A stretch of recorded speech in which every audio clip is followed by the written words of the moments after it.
Ethan Carter, a man weary from recent misfortune, drove along a winding country road late into the evening.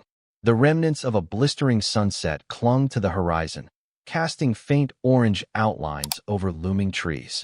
His car's headlights cut through the twilight, revealing signposts, leafless branches, and the occasional startled creature darting away. Hollow Ridge was said to be a quiet, old-fashioned township in the outskirts of civilization, though it had gained a small reputation for unusual occurrences.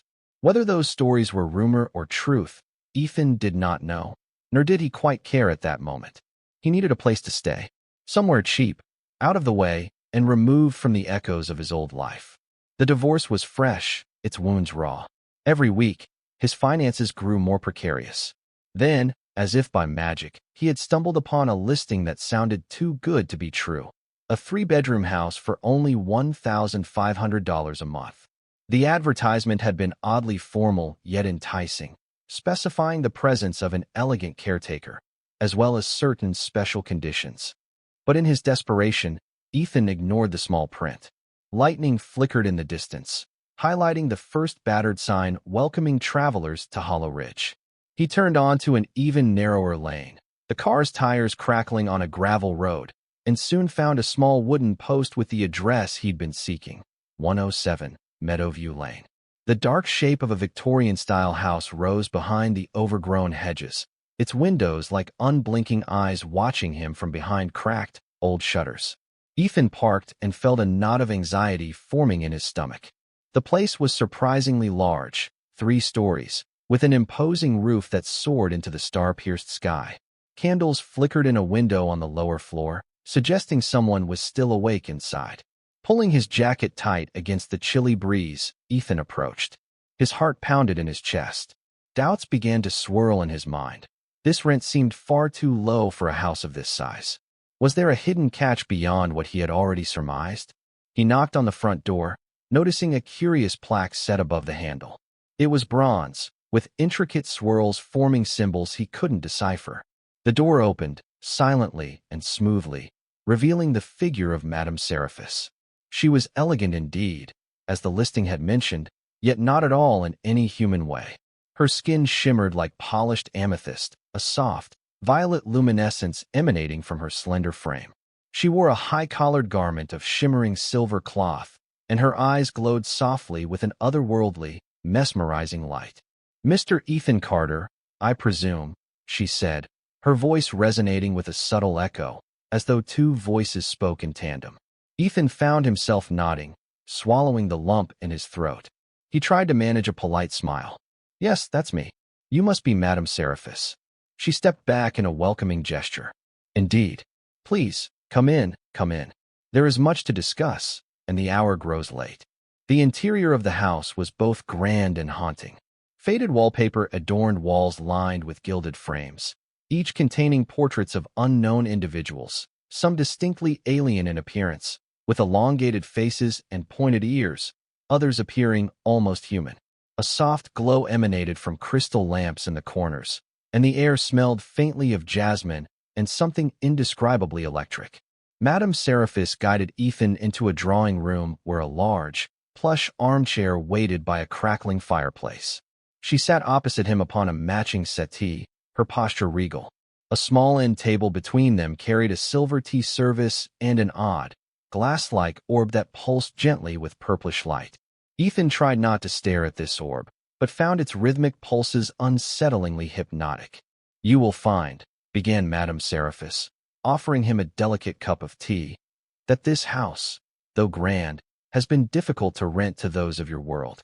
There are unique conditions that must be met, which is why the price is so very competitive." Ethan, still nervous but unwilling to show it, took a sip. The tea was oddly floral, yet comforting, and he felt warmth spread through him with surprising intensity. "I understand. The listing mentioned something about an intergalactic accommodation law, or some such. I assumed it was a, well, novelty or a joke." Madame Seraphis let out a quiet, throaty laugh, sounding vaguely melodic. "A joke? Possibly to some. But, dear Mr. Carter, I assure you that the law is very real, though rarely enforced, and extremely old. As caretaker of this estate, I must uphold certain obligations toward off-world tenants, especially those seeking refuge. Ethan raised an eyebrow. So, you're not exactly from around here. She inclined her head graciously. I am from a realm beyond this star system, yes.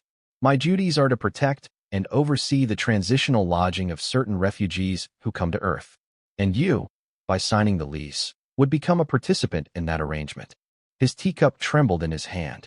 I have to say, this is all quite strange. I'm not sure I understand. Refugees? From where? And why me? Strange indeed, she answered. But fear not. There is no immediate danger. In truth, you were selected because your background, your personal situation, and your current desperation made you an ideal candidate for this arrangement. Of course, you may opt not to sign. I would never force you to do so. But the rent is, as you know, quite difficult to resist, especially for a property of this size. Despite the alarm bells ringing in his head, Ethan's mind swirled with the practical realities. It was late, he had nowhere else to go, and the promise of a large house for such a small amount was too good to walk away from. He concluded that it couldn't possibly be that bad. Strange caretaker or not, he needed this place. He set his teacup down, squared his shoulders, and spoke in a determined tone. All right, show me the contract, and let's see what these obligations are. Madame Seraphis rose, her movements fluid. From within the folds of her robe, she extracted a scroll of parchment that glowed faintly. The text on it shimmered with each swirl of the ink, rendering it unusually difficult to read. She placed it on the small table, then pointed to a particular section marked by an alien glyph that resembled a spiral star. This is the primary clause, she said. It states that should you sign, you consent to house an intergalactic refugee, abiding by the local cosmic statutes of companionship. The occupant will assume the role of your spouse. He froze, mouth agape. My spouse? That can't be right. I understand your confusion. The old laws from my home realm are archaic, designed to ensure the well-being of refugees who require, shall we say, a stable bond on the planet they visit. She traced a slender finger over the lines of text, her violet eyes meeting Ethan's. To protect them from exploitation, each refuge seeker must be bound in legal matrimony, although it was once a political marriage, purely symbolic, to ensure their safety. Yet, interplanetary bureaucracy can be quite literal. The local courts in your star system, once they become aware of such a contract, will indeed consider you legally wed. Ethan chuckled nervously, half convinced this was an elaborate prank. You're telling me that if I sign this lease, I'm basically marrying an alien? Madame Seraphis's face was gentle, though tinged with an enigmatic smile. Technically, yes. But do recall, it could be largely symbolic if you choose. There is no requirement of romance or intimacy, only that you grant them a safe environment. You will also receive certain gifts in return, as per the custom. He scratched his head, feeling the swirl of panic. But a wave of financial desperation washed over him. He was out of options. This was ridiculous, but maybe it was just some harmless tradition from another planet that had no real effect on him. How could the Earth's courts truly take an alien contract seriously? He reasoned that the most important part was getting the house and paying only $1,500 a month. Summoning his courage, Ethan reached for the quill pen attached to the scroll. Madame Seraphis observed intently. The pen was unnaturally cold, like a shard of ice, and as soon as he pressed it to the parchment, the ink glowed a deep indigo hue. Carefully, he wrote his name, Ethan Carter. Madame Seraphis nodded, satisfied. It is done. By the time Ethan carried his bags upstairs, the night had grown silent, save for the gentle hum of the wind through the old house's beams. Madame Seraphis bid him a courteous good night, leaving him to wander alone through the dusty corridors until he found a bedroom that appealed to him. It had a large window facing a garden, though the garden, under the moonlight, appeared more like a wild patch of alien vegetation. Half the plants seemed to glow faintly. Despite the bizarre circumstances, Ethan felt an odd sense of relief. He had a roof over his head, a cheap one at that, and a caretaker who, though alien, seemed kind enough. He collapsed on a bed that was old-fashioned but surprisingly comfortable, letting the day's tension slip away. Sleep soon overtook him. When morning arrived, it brought an unexpected sense of tranquility. Sunlight streamed through the dusty window panes, illuminating motes of swirling dust that danced lazily on the air. Ethan stretched, feeling well-rested for the first time in weeks. He decided to explore the house, to see if it was truly as large as it appeared from the outside.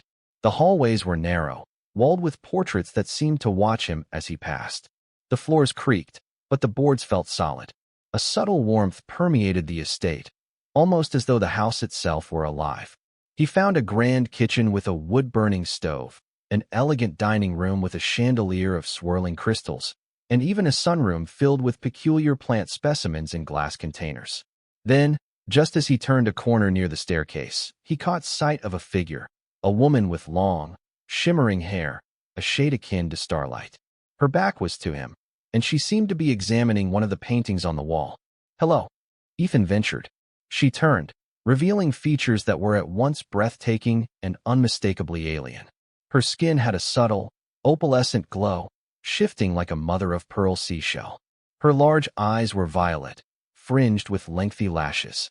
A faint smile touched her lips that, though shaped like a human's, were tinted with a hue he couldn't quite name, somewhere between rose and silver.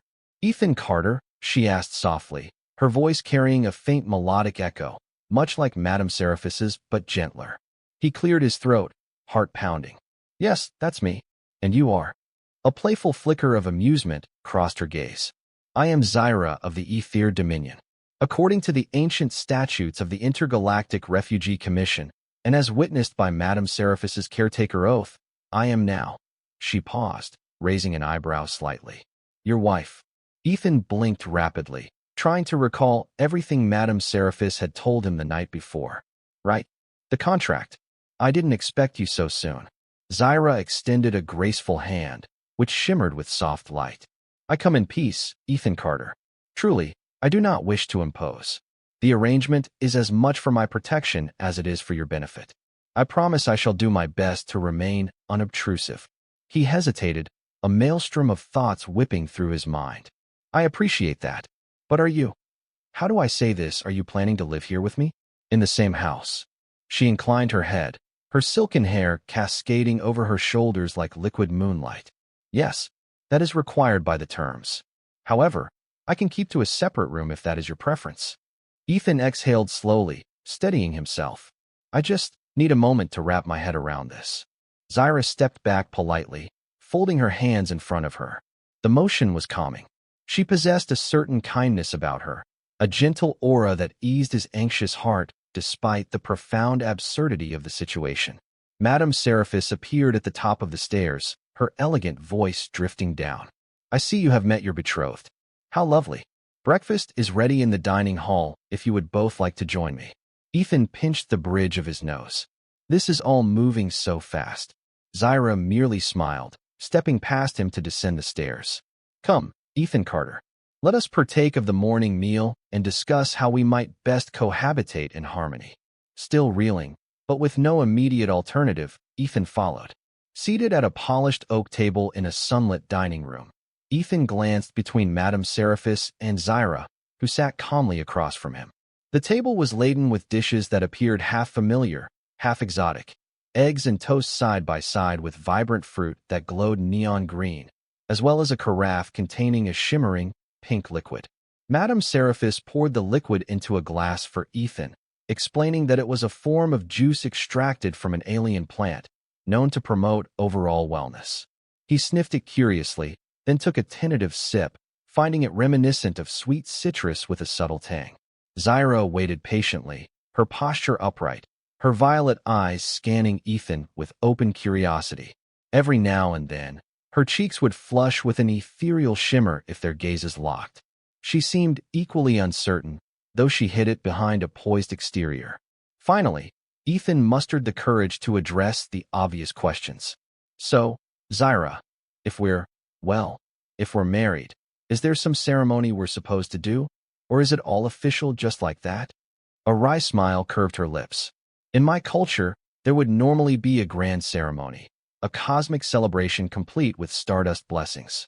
But as a refugee, and given the delicate nature of my status here, that shall not be necessary.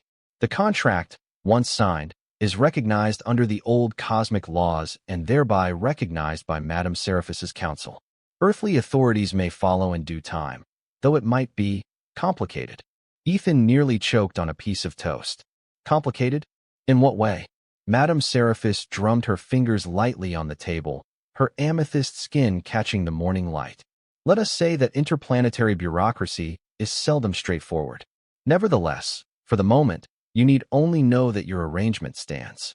It would be wise, Ethan Carter, to keep Zyra's origins discreet if you wish to avoid certain earthly agencies' interest. The house is shielded against typical detection methods. He swallowed a knot of apprehension. All right, but I still don't understand. Why me? Surely there were other potential tenants. Zyra set down her fork gently. I was drawn to your listing in particular because it had been singled out by Madame Seraphis. You are deemed psychologically resilient, yet open-minded enough that you would not reject me outright. Of course, I do not wish to intrude upon your life, but I have nowhere else to go. The Ether Dominion is no more, and I am one of only a few survivors left.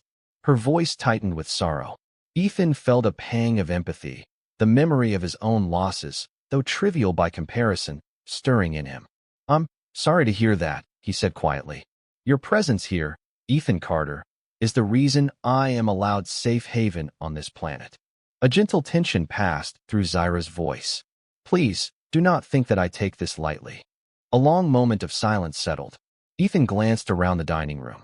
The tapestry on the wall depicted what looked like star systems swirling into fractal shapes, reminiscent of cosmic phenomenon he'd seen in astronomy documentaries. He realized that this was no idle fancy. This caretaker and her refugee truly belonged to realms beyond Earth's humble borders. At length, Ethan cleared his throat. Well, I guess we'll have to see how this goes. I'll do my best to be a decent host. Zyra smiled, the glow in her cheeks intensifying. Thank you, Ethan Carter. You have my gratitude. As days passed, Ethan adjusted, albeit slowly, to life in the old house, cohabitating with an alien wife he barely knew. He set boundaries, separate bedrooms, shared common areas, and a mutual agreement to keep everything as normal as possible. But normalcy soon proved elusive. Zyra possessed abilities that defied earthly logic. One morning, Ethan found her in the kitchen, standing before the old wood-burning stove. He noticed a pan on the stove surface, sizzling away without flame. Zyra, the stove isn't even on. How? She looked over her shoulder, her expression slightly guilty. I'm sorry, Ethan Carter. I should have asked if I may use my telekinetic heat generation. It's a simple technique on my planet. I only wanted to prepare breakfast without fussing with your earthly appliances. Speechless, he watched her wave a hand over the pan. The sizzling of eggs intensified, the yolks turning golden. She quickly plated them and offered him a shy smile. I promise, they are perfectly edible. He tried not to let his jaw drop. Okay, that's new. Thank you. But, in the future, maybe let's keep these talents hidden. If someone saw you doing that. She nodded, turning off the non-existent flame by closing her hand in the air. I understand. In addition to her telekinetic abilities, Zyra seemed to hold a subtle psychic sense. On multiple occasions, Ethan would find her finishing his sentences or responding to questions he'd only thought of asking in his mind. At first, it unnerved him, but her demeanor remained gentle and considerate. She never intruded upon his thoughts maliciously, and whenever she detected discomfort, she would stop immediately, offering apologies in hushed tones.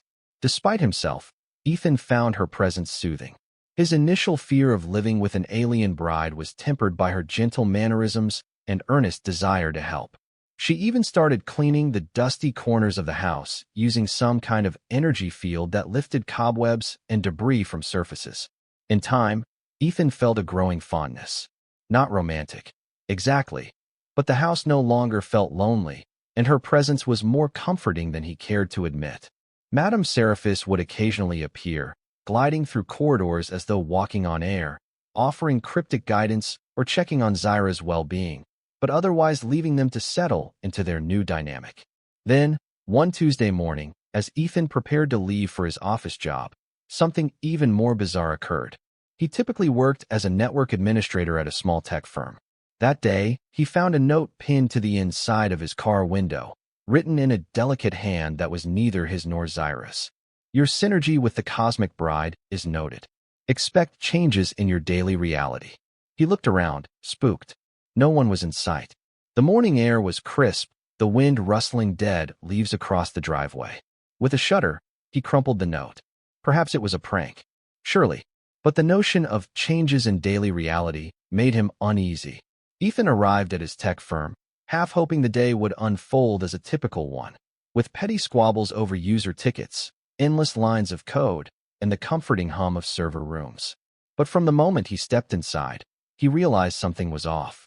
Soft chanting emanated from the break room, a gentle chorus of server racks humming in a pattern that sounded almost melodic.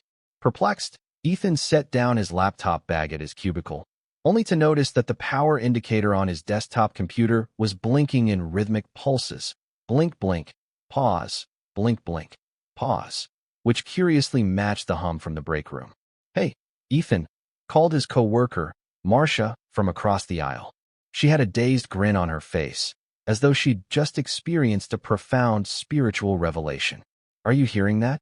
I swear, the servers are, like, talking to each other. I feel so peaceful." He approached the server room door warily. The glass panel revealed rows of blinking towers, arranged in neat lines, each blinking light in perfect unison. The effect was hypnotic. "Okay, that's new," Ethan muttered. Another coworker, Don, emerged from the server room, wearing an expression of bliss. "Dude, these servers, they have everything sorted. I just realized that every encryption method we have is child's play to them now. I tried to run a routine check and got back an algorithm that basically solves half our network security problems in a single line of code. It's like they transcended normal computing." Ethan had no idea what to say. He hurried to a terminal, typed in the system credentials, and found a new subdirectory labeled Ethan _easy.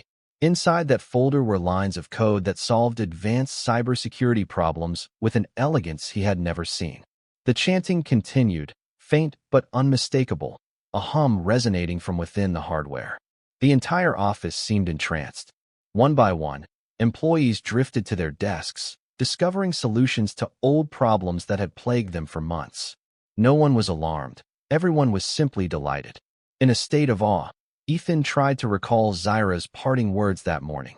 She had seemed anxious, warning him that the veil between her dimension and Earth's might be thinning around him, due to their cosmic contract. She had suggested he keep a low profile, but how could he keep a low profile if the entire building's computer systems decided to achieve cosmic enlightenment? By lunchtime, employees were smiling beatifically at one another. Some claimed they'd had epiphanies about their personal lives. One coworker shared that he understood, at last, the meaning of unconditional love. Another bragged about an extraordinary conversation he had with the coffee machine, which apparently told him the winning numbers for an upcoming lottery. "This is insane," Ethan muttered, rummaging through the break room's fridge to grab his sandwich. Then his sandwich spoke. "Sir, if you invest in short-term municipal bonds, you could see a 5% return by next quarter." He dropped it, heart pounding. The sandwich flopped onto the countertop, inert. Marcia turned to him, eyes wide. "Did you just hear that?" It gave financial advice. Ethan, feeling faint, mumbled an excuse and dashed to the restroom. He needed to take a moment to breathe, to process what was happening. Inside the restroom, the lights flickered with a gentle hum, almost like a lullaby. "Okay, calm down," he said to himself. "This must be some kind of cosmic side effect of the contract. Maybe it will pass." Closing his eyes, he tried to focus, to quell the rising panic. A memory of Zyra's soft smile intruded upon his thoughts, followed by a wave of warmth that spread through his chest, as though she were somehow comforting him telepathically from miles away. He exhaled, realizing that, while bizarre and possibly dangerous, there was no immediate harm coming to anyone. In fact, his entire office seemed happier than ever. But how long could this last before someone noticed, or something irreparable occurred? When Ethan returned home that evening, he found the atmosphere in the old Victorian house charged with energy. Wisps of purple-blue light drifted near the ceiling in the foyer, twisting and dancing like will-o'-the-wisps from a fairy tale. Zyra stood in the living room, holding a glowing crystal that pulsed in time with the swirling lights. She appeared relieved when she saw him, stepping forward quickly. Ethan Carter, thank goodness. I sensed a shift in the local dimension. It seems that my presence and our contract are starting to affect the reality around you. He dropped his keys on a side table, running a hand through his hair. You're telling me. I had a talking sandwich. My entire office is acting like they're spiritually enlightened. My servers are chanting. It's chaos. Her expression darkened with concern. I'm so sorry. The interdimensional bond we share must have weakened certain barriers between our realms. Ordinarily, these distortions wouldn't be so pronounced, but my species' energies can be potent, especially in a place not designed to contain them. So, is there a way to fix it? To stop it from, I don't know, warping everything? Zyra pressed a palm gently to his chest. A soft glow emanated from her hand, and Ethan felt the tension in his body recede momentarily. There are ways to contain it, to regulate the energy, but it requires cooperation from you. Our emotional and psychological states are linked. The more anxious or conflicted we are, the stronger the distortions become. He sighed, stepping back. So basically, the more freaked out I get, the weirder everything around me becomes? She nodded, gaze sincere. Yes, to put it simply. He let out a long breath. Great. No pressure. Madame Seraphis appeared in the doorway, her violet glow subdued. I have consulted certain star charts that reveal an impending cosmic alignment. The influence of that alignment will escalate these anomalies for a time. It may last for days, or even weeks. Ethan threw up his hands in frustration. So, I'm stuck in a swirling cosmic meltdown until it sorts itself out, and I have to keep calm, or risk creating more madness. Seraphis's luminous eyes flicked between him and Zyra. Not entirely. There are bureaucratic steps that can be taken. One might petition the Interstellar Affairs Office for a temporary dimensional shield, but such processes require certain formalities. It would draw attention, both from cosmic authorities and, potentially, from Earth agencies. Are you prepared for that? His mind raced with visions of men in black suits, government labs, and dissecting tables. He shook his head. No, absolutely not. Let's just figure out something here, in private. Madame Seraphis and Zyra exchanged a meaningful glance. Finally, Seraphis bowed her head. As you wish. I shall do what I can to maintain equilibrium in the house. But do be aware, Ethan Carter, that the boundaries between what is real and what is possible will continue to blur around you. Later that evening, Ethan couldn't sleep.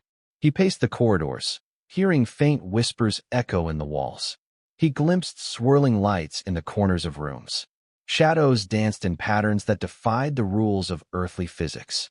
Through it all, he sensed Zyra's presence, a comforting glow that seemed to assure him he was not alone, that this madness was shared. And strangely, in the midst of the chaos, he found a certain solace. For the first time in months, since the divorce had left him feeling hollow and adrift, he felt part of something extraordinary. Over the next few days, Ethan struggled to strike a balance between living an ordinary life and navigating the extraordinary events around him. Each morning, he woke to find new oddities in the old Victorian house. Sometimes the furniture rearranged itself overnight. Other times, mirrors reflected glimpses of starfields rather than the room's interior. Zyra did her best to keep him calm, guiding him through simple mental exercises she had learned on her homeworld. They would sit cross-legged in the parlor, eyes closed, focusing on breathing and quieting the mind. Though initially skeptical, Ethan discovered a surprising serenity in these sessions. He also noticed that whenever they meditated together, the swirling lights that roamed the house would gather and glow softly around them, as though drawn to their shared energy. The effect on Ethan's psyche was strangely comforting, as if these anomalies were living things seeking warmth and harmony. In the evenings, Madame Seraphis dropped by to check on the stability of the dimensional field. She often carried strange devices that emitted blips of light, marking places where reality had grown thin. One evening, Ethan found her behind the house, standing amid an overgrown patch of luminescent ferns, holding a wand-like instrument.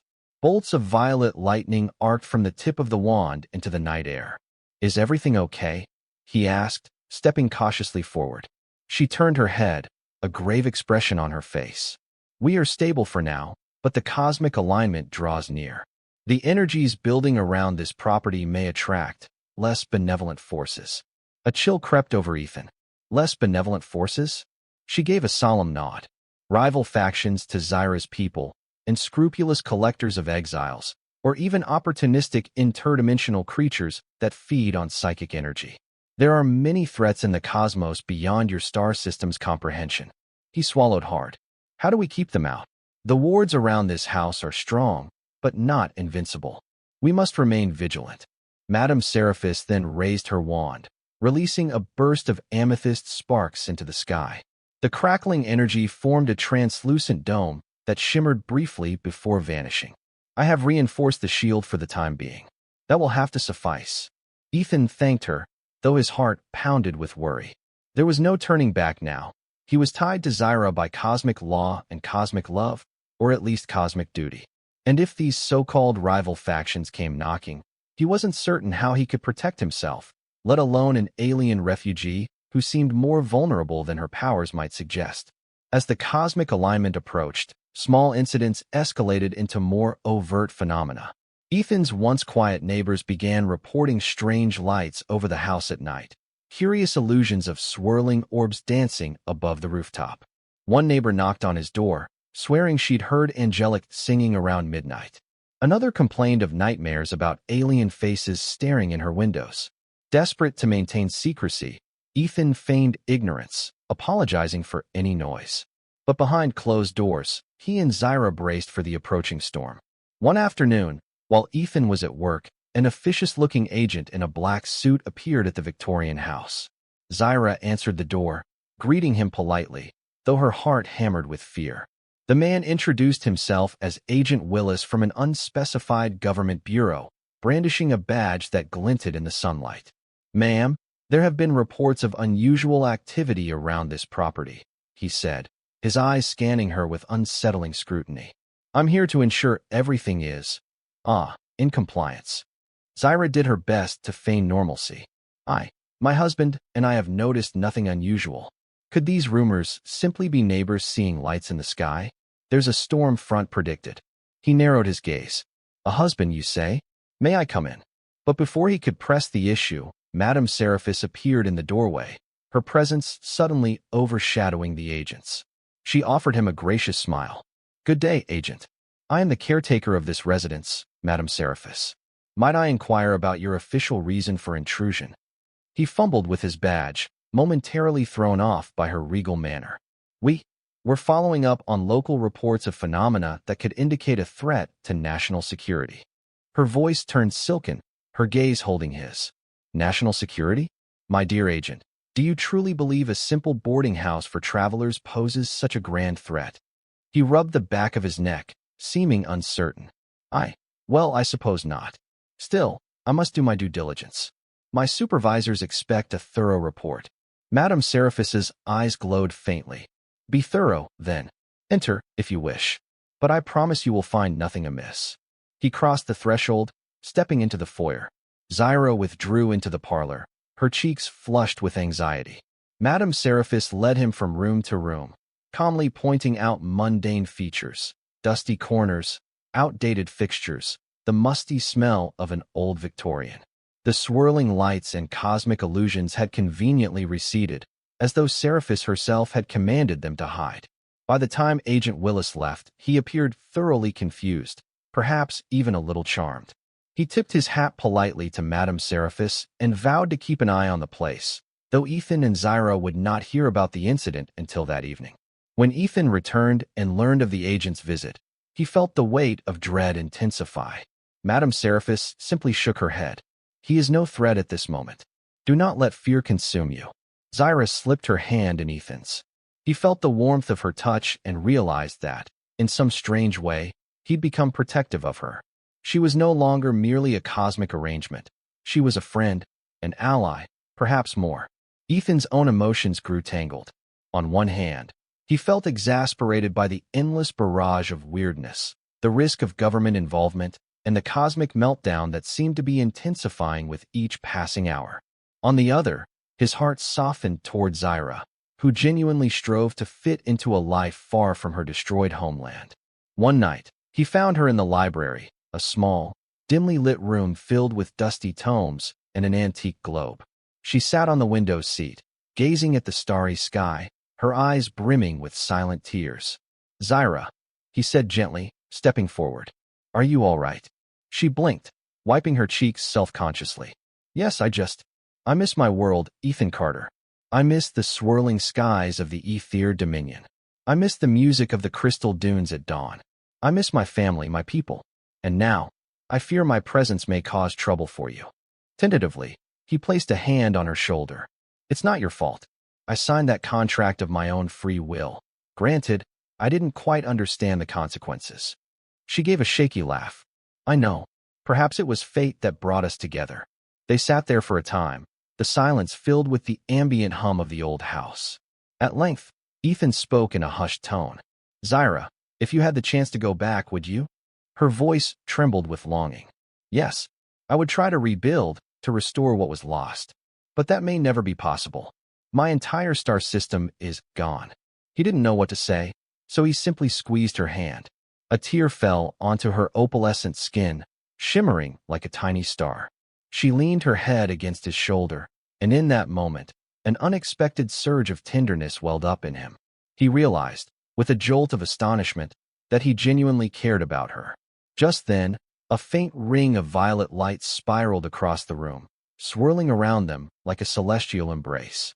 The cosmic energy in the air seemed to respond to their closeness, intensifying the glow. Zyra lifted her gaze, meeting Ethan's eyes. In the soft glow of that alien light, their faces were inches apart, breath mingling. Slowly, almost hesitantly, they leaned in, lips meeting in a gentle kiss. The wave of warmth that followed took Ethan's breath away, as if the entire universe, in that instant, recognized their bond. The next day dawned with a sense of trembling anticipation. Rumors of strange lights around the neighborhood had grown louder. Agent Willis had been spotted lurking in a black sedan down the street. The cosmic alignment was expected that very night, according to Madame Seraphis's cryptic star charts. Ethan took a personal day from work, sensing the futility of trying to function in an office that was halfway to transcending physical existence. Instead, he stayed at the house, helping Zyra and Madame Seraphis prepare wards and set up protective measures. "Symbols of binding," Madame Seraphis explained, drawing intricate patterns on the floor with a piece of chalk that glowed faintly. "They will help stabilize the energies inside the house while the alignment peaks." Zyra focused her telekinetic abilities, arranging crystals at precise points in each room. Each crystal anchored a thread of cosmic energy, weaving a subtle barrier that shimmered in the corners of Ethan's vision. Though he couldn't fully grasp the science or magic behind it, he did his best to follow instructions, placing items exactly where Madame Seraphis indicated. As dusk fell, a hush settled over the estate.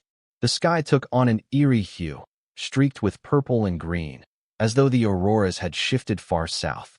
Ethan stood on the porch, gazing up, heart pounding. He could almost sense distant cosmic beings stirring, their attention drawn to Earth. Inside, Zyra and Seraphis lit candles and recited incantations in a language Ethan didn't understand. Waves of energy pulsed across the floorboards, making the entire house tremble. Streaks of lightning arced through the stained glass windows, yet no thunder followed. Suddenly, a rift-like glow appeared near the center of the living room, crackling with fierce intensity. Ethan jumped back, eyes wide, as three figures stepped through the shimmering portal. They were tall, clad in metallic armor that flickered with unnatural colors. Their faces were obscured by helmets shaped like curved shells, and their hands crackled with orbs of swirling energy. One of them spoke, a guttural voice echoing across the living room. "Zyra of the Ether Dominion, you are hereby summoned by the Tribunal of Exiled Realms. Surrender yourself and your contract bond, or face the consequences." Zyra's eyes narrowed, a determined set to her jaw. "You have no right to enforce that edict here. Earth is protected under the caretaker's oath." Madame Seraphis stepped forward, her violet skin glowing fiercely. "Begone, enforcers of the false tribunal. Your presence is not sanctioned on this planet." The central figure laughed, a harsh, metallic sound. "We have jurisdiction wherever cosmic refugees flee. The marriage contract is invalid, a trick to secure safe passage." We demand the dissolution of this union, or we shall tear down this house and claim what is ours. A fierce glow radiated from Zyra, her opalescent skin shining with renewed vigor. She glanced at Ethan, fear and determination mingling in her gaze. They seek to separate us, to break the contract by force. If that happens, I lose my claim to sanctuary. Ethan squared his shoulders, anger surging. Over my dead body, he snarled. The figure lifted a gauntlet hand, energy swirling. So be it. A whirl of energy erupted in the living room. Madame Seraphis unleashed a bolt of violet lightning from her outstretched fingers, colliding with the intruder's orb of swirling energy. Thunderous echoes shook the walls. Zyra stood beside Ethan, forming a protective barrier around them both, her hands glowing white-hot with telekinetic force. The other two intruders circled, chanting in a strange, throbbing language. Rifts began to open in midair, letting in gusts of howling cosmic wind. Ethan felt as though reality itself was fraying, threatened by the clashing energies. Stray bolts ricocheted across the furniture, setting tapestries aflame. Mirrors cracked, revealing glimpses of starry voids behind their fractured surfaces. In the chaos, Ethan grabbed a fallen crystal, remembering something Madame Seraphis had mentioned. Each crystal, placed with intention, had the power to focus and direct cosmic energy. With a surge of desperation, he held the crystal up, willing it to absorb the swirling energies. A vortex of purple light spiraled into it, swirling faster and faster. Zyra, he shouted over the din. How do I use this thing? Her mind touched his in a burst of telepathic clarity. Focus on love, on unity, on what binds us. Love? The word stirred in Ethan's chest. In the middle of cosmic war, heartbreak, and interdimensional meltdown, love felt like the only anchor. He thought of his own battered heart, which had found some spark of hope again in this strange, luminous being. He thought of how she had lost everything, yet she still found the courage to care for him. The crystal glowed brighter, responding to his emotion. Energy coalesced around him, forming a protective aura. Zyra's eyes met his, and he saw tears of gratitude. Together, they channeled the raw cosmic force into a single beam of incandescent light, aiming it at the intruders. The tribunal figures staggered, their metallic armor cracking under the intensity of that combined power. One by one, they tried to retreat, stepping back toward the portal. But Madame Seraphis, her voice echoing with authority, sealed the rift. The remaining intruder let out a cry, trapped. With a final, deafening roar, the cosmic beam overwhelmed them, forcing them to vanish in a flash of blinding brilliance. Silence followed. Smoke coiled in the corners of the room, and the house groaned softly, as though settling after a great storm. Ethan slumped against a wall, breathing heavily. Zyra knelt beside him, placing a trembling hand on his shoulder. "Are you all right?" she whispered, voice shaky. He nodded, trying to steady his racing heart. "I think so." Madame Seraphis stood amidst the rubble of broken furniture and charred draperies, her regal composure returning. "They will not trouble us again," she said quietly. "The cosmic alignment is passing as we speak, and they wasted their one chance to force a dissolution." Relief flooded Ethan. He reached for Zyra's hand, and she squeezed it tightly. In the aftermath of the confrontation, life slowly returned to a semblance of normalcy. The morning sky, once streaked with cosmic hues, now looked like any peaceful sunrise over Hollow Ridge. The swirling lights faded, the furniture settled, and the house's wards strengthened under Madame Seraphis's diligent care. Agent Willis never returned. Whether he wrote off the incident as mass hysteria or was diverted by a higher authority, they never learned. The neighbors eventually calmed down, attributing the strange nights to unusual weather phenomena. The office environment, though still occasionally prone to mysterious upgrades, stabilized. The chanting servers dialed back their cosmic insight, though Ethan occasionally caught them humming quietly to themselves. Ethan and Zyra, in the quiet that followed, found themselves growing closer. Without the constant threat of interdimensional meltdown, they were free to learn about each other's worlds, histories, and idiosyncrasies. Zyra discovered a fondness for earthly foods, especially sweet desserts, and Ethan learned snippets of the Ether language, stumbling clumsily over its melodious syllables.